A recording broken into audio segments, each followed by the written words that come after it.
somos una sociedad muy especial.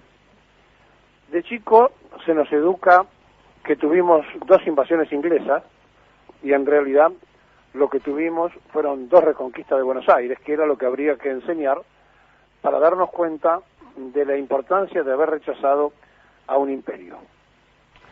Después desmalvinizamos cuando el país tomó la determinación de ir a buscar lo que le corresponde. Pero no es la única vez o el único caso en nuestra propia historia de cómo somos. Miren, si hay un padre de la democracia es Perón, porque le dio a la mujer el derecho a elegir y a ser elegida. Esto no se sabe por la sociedad actual, porque la gente cree, y sobre todo las mujeres, que estos derechos existieron siempre, y no es así.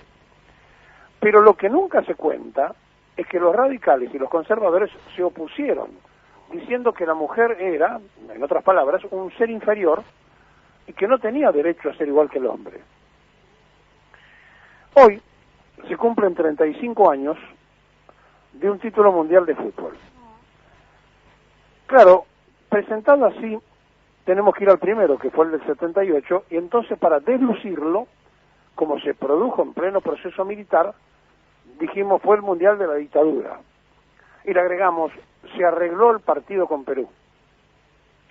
En este no se dijo más nada, porque no se podía decir más nada, pero sí contamos nosotros en aquel tiempo, y lo refrescamos ahora, que la Junta Coordinadora, manejando la política paralela de Alfonsín, no lo quería a Bilardo, e hizo todo lo posible para que Saporiti fuera el técnico de la selección argentina. Y otro radical, Grondona, que estaba al frente de la AFA, aguantó ese apriete de la Junta Coordinadora y lo mantuvo a Bilardo. Después, por supuesto, Alfonsín saludándolo a Bilardo y diciéndole, lo felicito, doctor, por lo conseguido, etcétera, etcétera. Tal cual se hace siempre. O sea que siempre hay detrás de una historia otra, pero nosotros no tenemos ni el análisis ni la objetividad de lo que se cuenta, y entonces todas las cosas que construimos las destruimos nosotros mismos con la forma de ser que tenemos. Ahora hay una polémica, porque 45.000 argentinos salieron al exterior, y se discute cuál es el derecho constitucional que tiene el gobierno de Fernández para no permitirles entrar. Y la verdad que esa no es la discusión. La discusión es que cuando salen del país, Migraciones le entrega para que firmen un documento donde aceptan que salen en pandemia y aceptan las circunstancias propias de lo que puede ocurrir, entre ellos las cosas que ahora están ocurriendo, que el Estado Nacional, por violación de una porción de los que regresan del exterior, que supera el 30%, que no guardan cuarentena cuando vuelven al país, y que son portadores en muchos de los casos de los virus que después soportamos, como el caso del virus Delta ahora, porque esa minoría, que no es tanta minoría, son más de un 30%, de los que regresan no guardan las normas que tienen que guardar, pagan justo por pecadores, y entonces se le dice, bueno, mire, en lugar de 2.000 que regresan al país todos los días, se le va a permitir que entren 600, se retrasa la llegada para poder controlar más puntualmente la situación.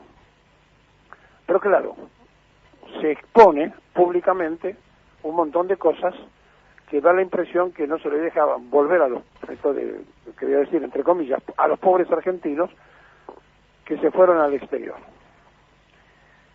Y somos así. Vivimos en una sociedad donde viola todo el tiempo las normas, no queremos respetarlas, empezando por los que ejercen el poder habitualmente, cualquier gobierno de turno hace esas cosas, y siguiendo por el propio pueblo que se subleva ante cualquier medida que tenga que ser de sociedad. Cuando Perón descubre esto, empezó a hablarle al pueblo de la comunidad organizada, empezó a tratar de explicar que era imposible vivir en una anarquización donde cada quien hiciera lo que le pareciera.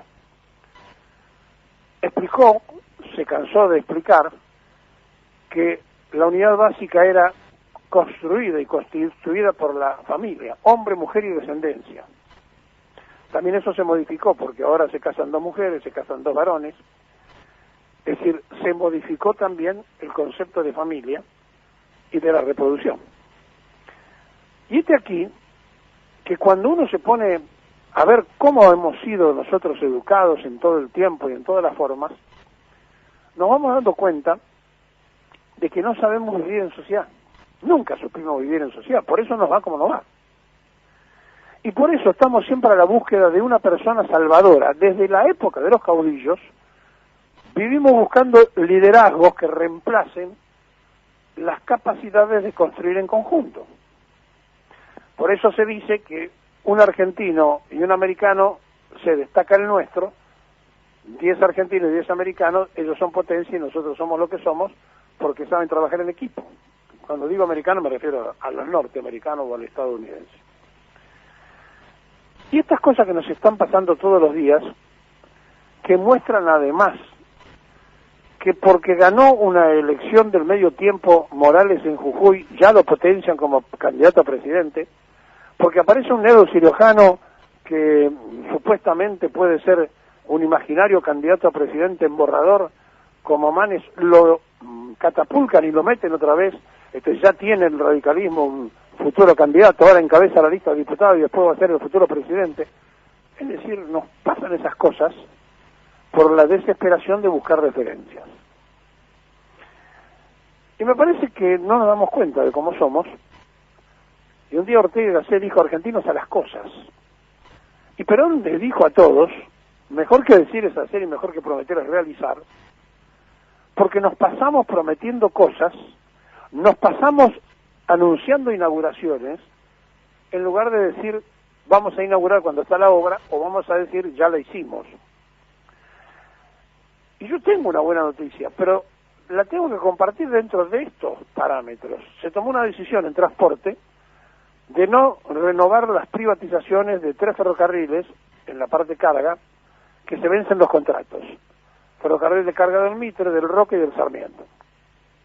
Pero ¿saben una cosa?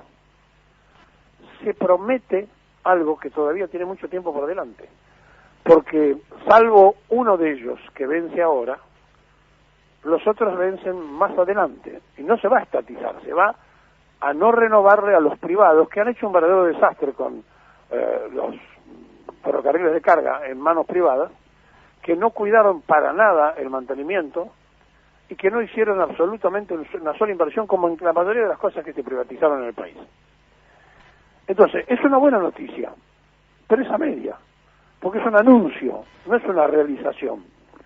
Entonces la sociedad vive de anuncios todo el tiempo. Y dentro de los anuncios, dicen, pero, a ver, ya se dijo tal cosa, sí, no, pero espera que no se hizo. Y cuando se anuncia algo que afecta al interés de alguno, o que sirve para hacer política, todo el mundo se engancha y opina antes de que se cristalice la medida acerca de la misma. Es difícil, es muy difícil vivir en una sociedad como la nuestra. Pero Migraciones le hace firmar a la gente que salió del país en la pandemia, declaro conocer y acepto las directivas emanadas por la Declaración Administrativa 268 del 2021 y las que a futuro, repito, y las que a futuro modifiquen o complementen en cuanto a la reducción de frecuencias del transporte internacional de pasajeros. Firman esto cuando se van. Es más completo, no tiene más cosas. Es decir, que nadie puede decir que se fue del país sin saber que a lo mejor tenía dificultades para volver. Pero no importa, la noticia es, pobre señora, pobre señor, no lo dejaron volver. Hay que repatriarlo. Bueno, ya dijo el gobierno nacional que no va a repatriar a nadie, porque en realidad ni siquiera se le está diciendo que no vayan a volver, sino que se posterga y se reduce el número de los que ingresan por esa visa. Ahora, tienen derecho, claro, tienen todo el derecho constitucional. La pregunta del otro lado es, ¿y cuál es el derecho de los que queremos que se cumplan las normas preventivas y vemos que son portadores de virus y que no guardan y que no cumplen con ninguna clase de la norma? Por ejemplo, que Mauricio Macri, con contacto estrecho, viajó y nadie lo paró. Y que seguramente si quiere volver tampoco nadie lo dejará, le dirá que no vaya a entrar. Por eso es muy difícil vivir en la sociedad que nosotros formamos, porque no queremos asumir ninguna de las normas que se preestablecen para la convivencia. Y cuando hablamos de la Constitución, como se viola todo el tiempo, vaya si se viola que hemos tenido 6 golpes de Estado en el siglo pasado, y vaya si se viola que los jueces, en lugar de jurar por la Constitución, juraban por la Revolución Argentina o por el proceso de reorganización, y nadie les dijo nada. O sea, ellos que tenían que impartir justicia estaban jurando por un instrumento de facto por sobre la Constitución Nacional, y todo pareció normal. Y vaya si vivimos en una anormalidad constante, que proscribieron a la mitad del pueblo argentino que no pudo votar a sus candidatos porque se les ocurrió, y lo hacían en nombre de la libertad y la democracia, y violaban todas las constituciones. Vaya si hemos sido violadores de la Constitución. Y además, la Constitución del 49 que había votado la ciudadanía argentina fue derogada por un bando de delincuentes que usurparon el gobierno después de bombardear, de fusilar y de masacrar al pueblo, pero eso sí, lo hicieron en el nombre de la libertad y la democracia, y derogaron la Constitución. ¿Se da cuenta qué difícil que es ser argentino y vivir tal cual somos? Por eso es tan difícil también buscar en la historia referentes que superen al que se detuvo a pensar, porque lo más grande que hizo Perón fue detenerse a pensar. Se detuvo a pensar, planificó, consejo de posguerra, primer plan quinquenal, segundo plan quinquenal, en tercera presidencia plan trienal, y después ejecutó, porque estaba convencido que mejor que decir es hacer y mejor que prometer es realizar. Y nosotros, que somos parte de esta sociedad, estamos todo el tiempo discutiendo lo que no se debe discutir, que son las normas que se pone la propia sociedad para poder vivir en ella.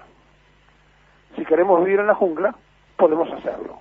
Estamos a un paso, aunque Fernández crea que bajamos de los barcos.